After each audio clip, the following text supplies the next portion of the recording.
মাননীয় প্রধানমন্ত্রী আমাকে যে আজকে রাজনৈতিক উপদেষ্টা হিসাবে নিয়োগ দিয়েছেন সে কারণে আমি গভীর কৃতজ্ঞতা জানিয়ে রাখলাম এই সুযোগে। আমার জন্য এটা একটা বিরাট সৌভাগ্য যে ঢাকা সিটি কর্পোরেশন দক্ষিণের প্রশাসক জনাব আব্দুল সালাম সাহেব আমাকে এখানে প্রধান অতিথি হিসাবে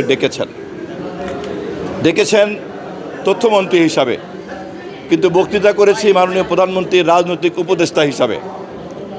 আমি একই সঙ্গে এটা একটা সৌভাগ্য যে মাননীয় প্রধানমন্ত্রী আমাকে যে আজকে রাজনৈতিক উপদেষ্টা হিসাবে নিয়োগ দিয়েছেন সে কারণে আমি গভীর কৃতজ্ঞতা জানিয়ে রাখলাম এই সুযোগে।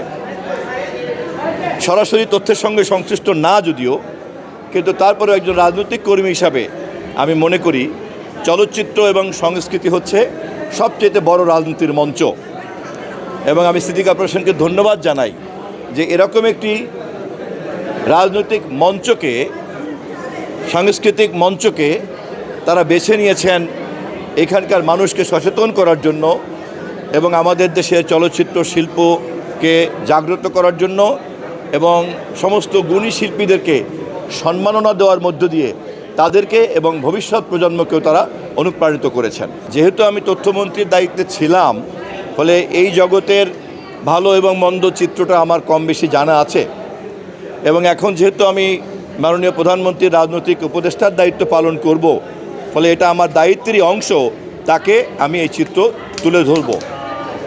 অতীতের চেয়ে, গতকালকের চেয়ে এখনকার দায়িত্বে আমার এই সুযোগটা আরও বেশি।